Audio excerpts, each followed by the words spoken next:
Thank you very much for inviting me to deliver this podium presentation. In many ways, of course, I wish it wasn't in the format of a video, but I would have had the pleasure to attend in person and deliver in front of the public. What in many ways is the first time we're sharing publicly our results concerning this preclinical study on a new drug delivery platform modality using liquid foam therapy. The first embodiment of this new drug delivery technology is applied here to acute respiratory distress syndrome in the context of severe COVID-19 patients with that in mind.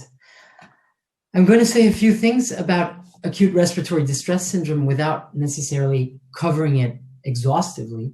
It's been about 50 odd years or so that ARDS was first described. It's a syndrome, and with that, it means it has broad clinical phenotypes and trajectories. Traditionally, pre-COVID-19, the causes included severe pneumonia, gastric aspirations, near drowning phenomenon, and inhaling fire, smoke from in fire. One of the very distressing aspects of it is mortality is high. It hovers typically around 30 to 40%. And post-ICU, for those who survive, includes serious mental and physical distress. The bottom line is that adult acute respiratory distress syndrome has no pharmacological therapies available. Severe ARDS patients are oftentimes intubated, mechanically ventilated, under anesthesia, and receive basically oxygen support. So I just want to refer to a few pathophysiological aspects of the syndrome. It is a complex syndrome, but it is known to affect, by and large, the deep alveolar space. In other words, the acinar regions of the lungs, where the alveoli are located. It includes phenotypes such as diffuse alveolar damage. It is a lung injury, by and large, that results in epithelial and endothelial damage. It often results then in pulmonary edema with the infiltration of a protein-rich edema fluid. It results in complex inflammatory cascades with alveolar macrophages, neutrophils, releases of cytokines, chemokines, and so on and so forth. One of the hallmarks of ARDS lies in surfactant deficiency and or dysfunction. And this is one of the key aspects that I will draw attention to here. Now, there's been much debate about whether ARDS in the context of COVID-19 has the same pathophysiology as that of the so-called traditional ARDS. There have been numerous publications. I'm just showing you here three snippets that from the current year. And you can find many, many more. Now, while there's some debate on differences and overlap between the two, by and large, I think it is safe to say that there's a general agreement that COVID-19 associated ARDS shares many, many aspects that are similar to, but not necessarily exactly identical to, what I would call the traditional ARDS. Now, with that in mind, surfactant replacement therapy in COVID-19 has drawn increased attention. And the idea here stems that surfactant therapy can be leveraged as a rescue therapy. Let us not forget that surfactant replacement therapy is a hugely successful therapeutic approach in respiratory distress syndrome of the infant. And unfortunately, all clinical trials have passed phase 3, failed when using it for adult ARDS. Now here I draw your attention that in the context of COVID-19, actually a number of clinical trials are in the process of being launched or kicked off with the use of a exogenous surfactant as a strategy to rescue severe ARDS patients. I'm just showing you here a few examples of such. from various places on the globe using various available surfactants, commercial surfactants. Okay, now I have no claim to be a medical doctor. I am not a pharmacologist by training. I am a mechanical engineer. Today I would perhaps coin myself more as a bioengineer. But the point is, what we're about to present and share with you has much to do with a mechanistic origin, with a hypothesis that perhaps surfactant replacement therapy indeed has a chance to act as a rescue therapy if the delivery method is adapted, reinvented to address differences between successful respiratory surfactant replacement therapy of the neonate to adult ARDS. And the premise here is that perhaps not the only reason, but one of the bottlenecks in achieving success, efficacy in surfactant replacement therapy in ARDS has to do with poor lung distribution. Now, you need not be a rocket scientist to understand that there are tremendous size differences between the neonate and the adult. Now, a neonate, typically those that will receive surfactant replacement therapy are anywhere between 1 and 2 kilograms. And you can imagine that their entire lung is just the size of a thumbnail. Now, when you scale up to the adult size, and this is what you're seeing here in the schematic on the right, is that gravity is going to have a tremendous effect when you rely on traditional methods of installations using liquid surfactant, because pooling will become dramatic. And by no means this was something that we came up with.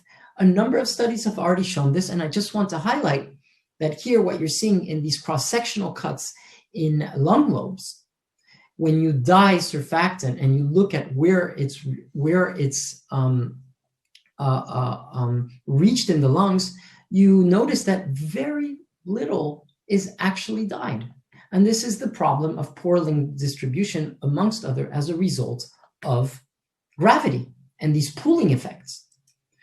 So the premise here is that perhaps surfactant replacement therapy has a fair chance of working, but you need to deliver surfactant homogeneously across the entire lungs, across all the parenchymal tissue.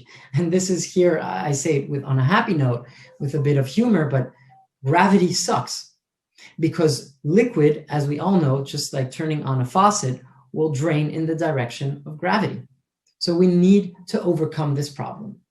Now, if liquid installations are not an option, and unfortunately, given the sheer amount of liquid that you need, on the order of an adult, something like 250 or 300 milliliters of surfactant, if you scale what we know for the infant to adults, then aerosol therapy is not a viable option.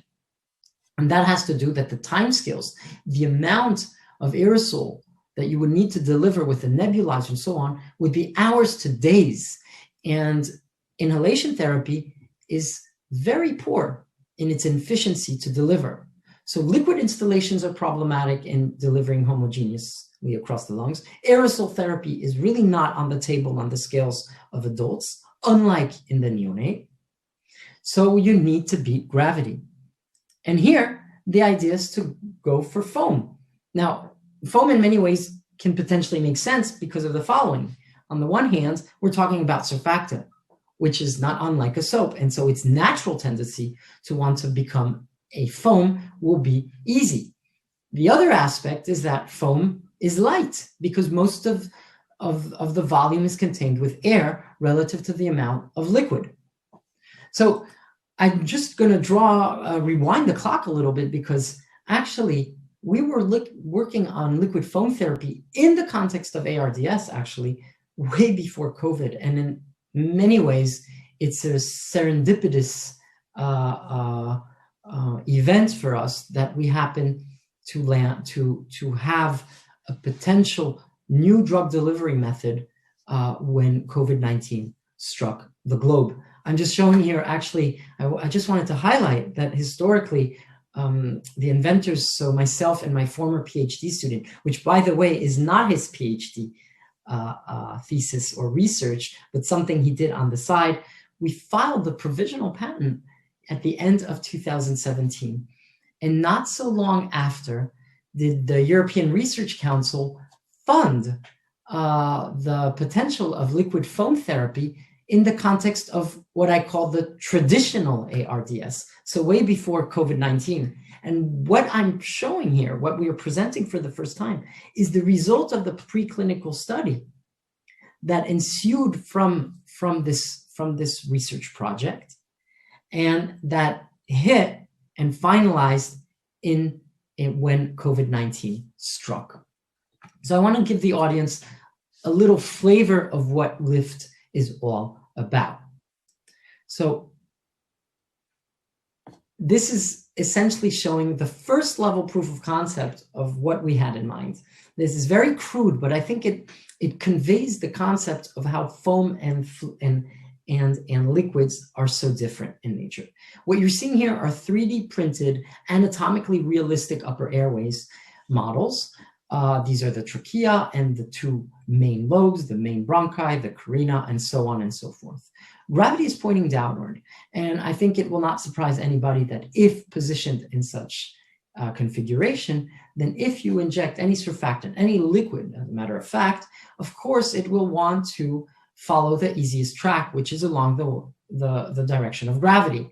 Now, if you render this surfactant as a foam, then what you'll witness is that actually you have access to all airways, first of all, and even those that are literally 180 degrees facing opposite of the direction of gravity. You see it here, here already.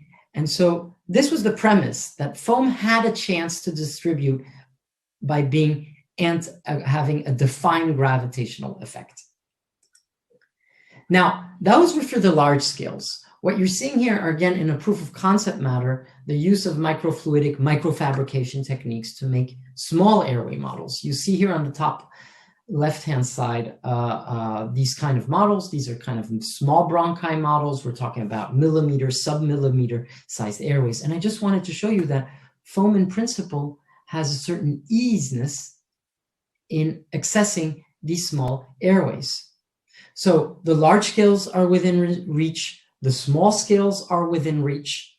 And so we were starting to build a physical insight into mechanistic opportunities to deliver foam into airways. Now, the next crude proof of concept work that we did was to use excised ex vivo adult porcine lungs. The idea was under fluoroscopy, in other words, use a contrast agent under X-ray to witness in ex vivo lobes how liquid and liquid foam therapy would compare. So what you're seeing here are 50 milliliters of liquid on the left-hand side delivered in one lobe versus 50 milliliters of liquid rendered into a foam, which results in 400 milliliters of foam into the right lobe. I'll just say that don't forget that 400 milliliter, which may sound a lot, is actually just under typical dead space relative to the functional residual capacity, or not even to mention total lung capacity of these large lungs. So here, what you're seeing is the use of foam, of liquid, pardon me, and your eyes are capturing immediately the pooling phenomenon. Gravity is pointing into the page, okay? So these are projection in a 3D structure, and you're seeing that very little of the deep parenchyma is getting the bulk of this dose, okay? Now, when you inject lift, what you'll see is you avoid completely the pooling effect, and that actually you have a much more qualitative homogeneous dispersion. And don't forget that these are 2D projections, which means that the further you go along the tree, the thinner the tissue is, and so the contrast agent gives you a picture that's, of course, much less dark. And we will come back to this concept of homogeneous distribution. So you're avoiding the pooling effect and potentially getting, reaching much more homogeneously all the parenchymal tissue. I wanted to add now a word about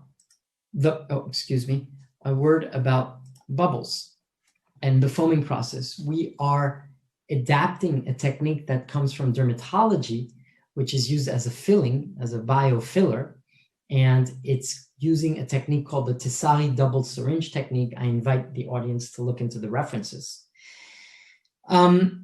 What I wanted to say is that you result in a broad distribution of various bubble sizes, going from the under 10 microns to the tens of microns to the hundreds of microns to under a milliliter. So there's a broad window of bubble sizes that you will get with these foaming techniques, depending on how you adapt the Tessari method. So now for the bulk of the preclinical study, and you can see that I'm sharing down on the bottom left a preprint of our article, which we are very proud now to have concluded. And for us, this is a landmark moment to have an opportunity now to share some of these results with you here at DDL. So in a first step, we want to be able to quantify and put our finger on the success and efficiency of delivering homogeneous lift versus liquid. So in these ex vivo assays in excised adult pig lungs, what we did was as follows. Now, since surfactant distribution is going to depend heavily on volume doses and administration procedures, comparing liquid and foam administration is challenging. So here what we chose to do was to follow closely protocols of recent clinical trials. You can see them on the bottom left, the works of Sprague and Co. and Wilson and Co. And so the idea is to explore whether surfactant distribution in these trials could be improved by foaming the surfactant prior to the administration phase. So we're talking about small doses at the level of 1 milliliter per kilogram, both in liquid and in foam. Of course, in the foam context, that's before the foaming phenomenon. And half of the dose is delivered in a first bolus in one lobe, ventilating it for 10 minutes, then passing on a second bolus in the other lobe, and in the other lung lobe, ventilating again, changing to supine position and ventilating 30 minutes before slicing and looking at where the surfactant, which here is an industrial surfactant, DLSS, given the sheer price of using exogenous surfactant, we have opted here for an equivalent surfactant. So in a snapshot, what we want to show you is a flavor, a qualitative flavor of this distribution. And what you're seeing here are the main lobes of the pig lungs on the left in the liquid case, and on the right using lift. And the cuts are approximately shown where the white dashed lines are on the lung. And what you see is that in a first level observation, by and large, lift renders a much more homogeneous distribution of foam relative to what we discussed, which were these pooling events. So we're on to something. Now, to quantify this, we followed some of the older methods. In other words, we took the dyed fraction in each of those lobes, which are annotated on the bottom of this plot, and measured the differences between the lobes to get a total picture. This is a very macroscopic approach to comparing liquid and lift. Here you see that on a macroscopic level, if you take it in a bulk reading, we have something along a 53% dyed fraction in the tissue relative to right under 40% with the liquid. But that, while this is significant between the two groups, it is not actually a fine readout of the potential of lift. And to do that, what we demonstrated is that if you take the cuts and you look at subregions on these 2D projections of the lungs in the images and look at the regional composition of how much is dyed, then you see tremendous differences. In that, if you look at this histogram, it is showing you the percent of the area that is covered by dye, the percent of the area, excuse me, according to how much is dyed. In other words, if I take, for instance, the first group, from 0 to 10% of these small windows have been covered by dye. And so you see that in the case of liquid, many regional parts of the lungs actually have very little dye. So you're getting really the emphasis of this pooling effect, because actually in the case of lift, basically 91% of all the area is covered for the case of lift. Whereas for the liquid group, only 60% of the lungs are covered by dye. If you look at the nine boxes on the right-hand side from the first group.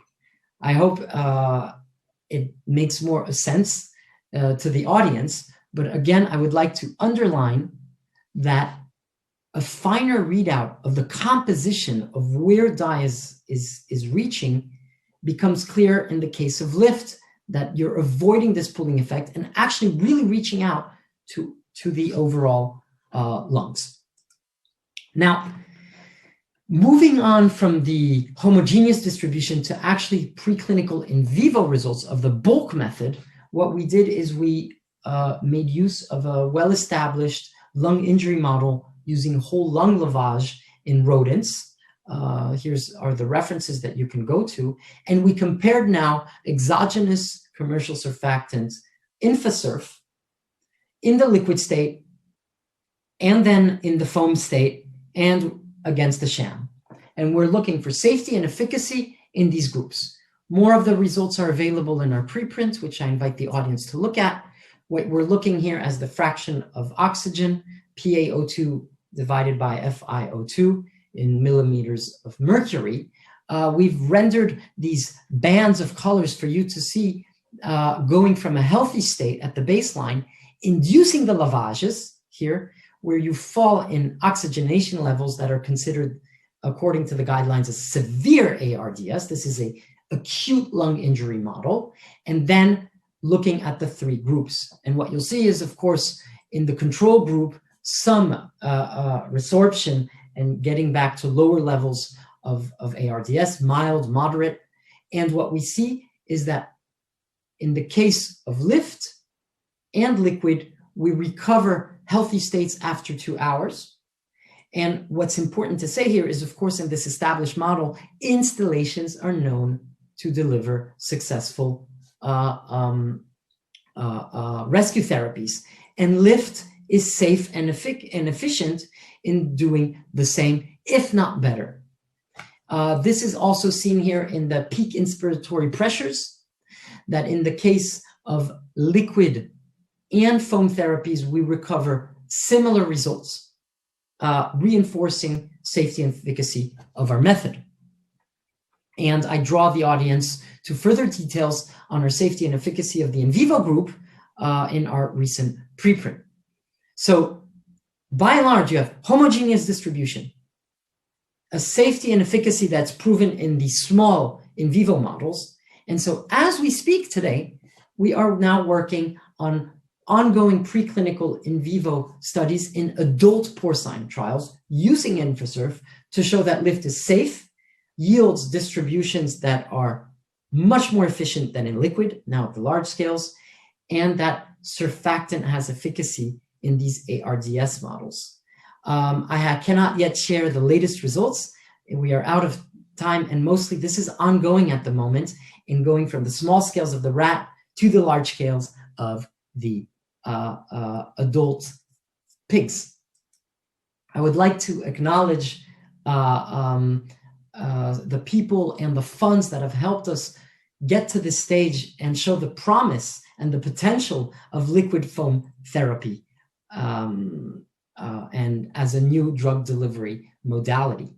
Last but not least, the patent and the IP that was generated here, we have this summer founded a new startup company on this occasion to license and hopefully take to the market LIFT liquid foam therapy as a new drug delivery modality. The company is called Nishima, which in Hebrew means breathing. I'd like with this slide to thank the opportunity to deliver what for us has been an incredible journey, and in many ways is hopefully just the onset of the next. Thank you so much. And I hope the live version of me can answer some questions. So thank you very much, Josue, and I hope that you're still online and maybe can come back on camera to answer questions to your very fascinating talk. Although we have to keep an eye on the time, but I think from this really great and interesting talk, we should take some questions. First of all, it looks like this foam delivery does have possibilities to also deliver treatments in other areas and in other diseases than the current one. Did you consider using other it as a delivery method for other diseases or for other actives? Absolutely. Thank you, Regina, for the question. ARDS and surfactant replacement therapy, very briefly, is the first embodiment endpoint of a tangible outcome that would have potential positive ramifications. But the concept of LIFT is purely a pulmonary drug delivery platform, a modality. In fact, we are looking into loading a anti-inflammatory drugs. And one of the big things that Nishima, the company, will be pushing for is not just for a variety of large drugs that can't be inhaled or instilled, large particulate matter, but of course, the whole world of stem cells. So this is something we are exploring and will gladly reach out to the DDL community because this is a drug delivery platform and not an ARDS therapy per se. How would it be delivered, and would it be possible to be used in infants or small children as well, as compared to the liquid installation? So for surfactant, I'm not sure there's necessarily a first argument that it should be the new gold standard, because in RDS of the infant, it works very well. Now, having said that, any complementary therapy that requires broad homogeneous administration, there's really a potential for success. I will just add that it's important to remember this is by and large a therapy that is done as in endotracheal mode. Okay, so this is an invasive therapy that's done in a clinical setting. It's not an inhaler. It's not something you do at home.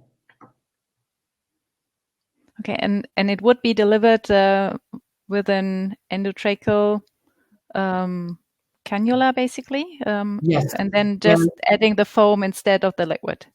So that's exactly how it was done. The pigs that we're now working with and the rats are mechanically ventilated, and in parallel, as a T-junction, you can think, you bring in the foam and push it in. These are very, very rapid maneuvers. The administration time is on the order of barely a minute. Mm-hmm. So it's a very quick maneuver. Okay. Within pressure ranges that are safe, very importantly.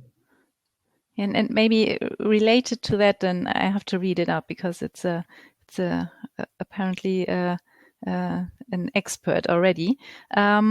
So here is a question about the bubble size distribution. So did you have a chance to vary the liquid fraction in the experiments you presented? And if yes, did you see any difference in the dye patterns you observed related to bubble size distribution and liquid fraction in terms of foam mobility? Thank you for that question. It's an excellent question. I cannot say that we've done a rigorous parameter space investigating with commercial surfactant all the distributions, because these are so costly to use exogenous surfactant that it's not an option. Now, having said that, we have played with some of the foaming techniques using the Tessari technique on the pore size, where one of the most important factors for us was the half time of going from foam back to liquid. And it is currently targeted at being on the order of 2 to 3 minutes. In other words, if you leave the foam, it will return. Its half time to return to its base liquid form is a few minutes. Okay, thank you very much. And maybe one last question, looking into your next preclinical experiments. Which type of insult will you use in your model for your next preclinical experiment? That's a fantastic question. At the moment, we were doing a lung lavage, but they are very, very acute. There are some models that draw upon a form which is using lipopolysaccharide, in other words, an LPS-induced injury. But time and money is at stake. So we went for the whole lung lavage. I will just say, to give a flavor to the audience, that we believe the trick is finding the dosage for the adults. We were trying to minimize with 1 milliliter per kilogram, which doesn't seem to be successful just to keep the prices down. We're going to have to ramp up to 3 milliliters per kilogram as the manufacturer recommends. But these are costly. This is a costly therapy.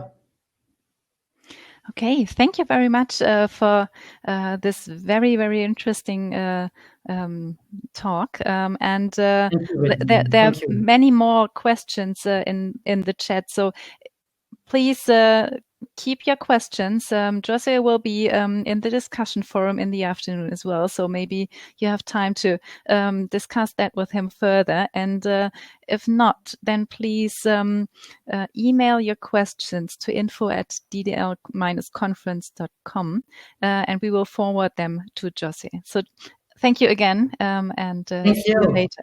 Thank you so much.